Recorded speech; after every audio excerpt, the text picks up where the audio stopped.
close to where you are right now.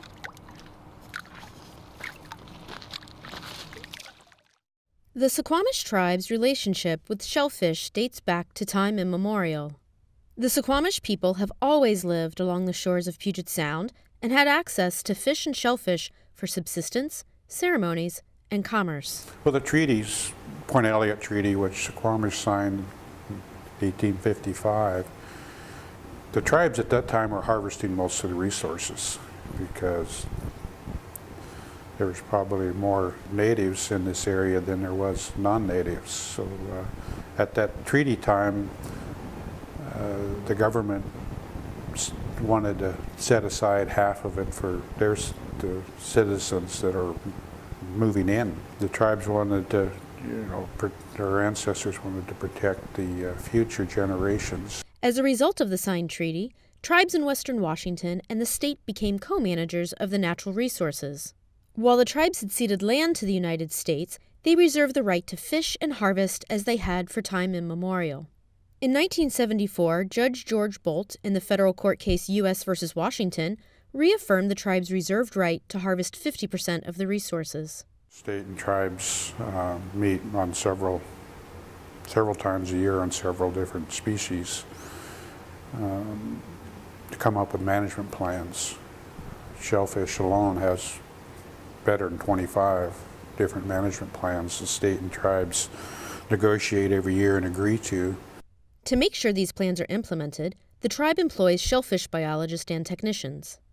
The staff survey sea cucumbers, manila and little neck clams, and geoduck clams to keep track of their populations.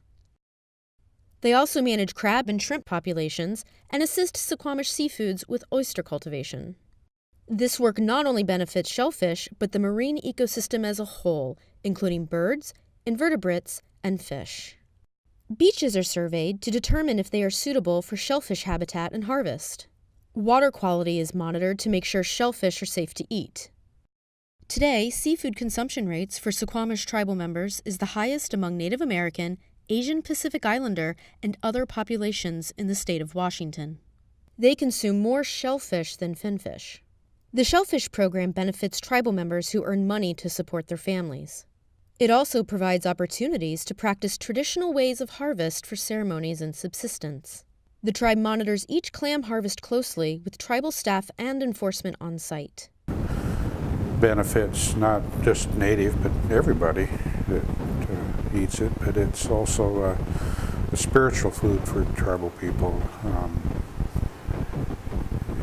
It feeds the soul. Elders also have harvest opportunities, and traditional meals such as baked salmon and geoduck chowder are served during elder luncheons. Tribal youth are learning traditions through regular clam bakes and by harvesting for elders who are unable to do so. The tribe also works with landowners through its Tidelands lease program. The tribe and a landowner enter an agreement that benefits both parties. The tribe surveys, harvests, and reseeds the property owner's beach, and the landowner benefits from a sustainably managed tideland.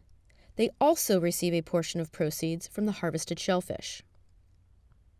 All of this ensures that future generations will be able to enjoy all the benefits of a thriving shellfish resource that helps make Puget Sound special.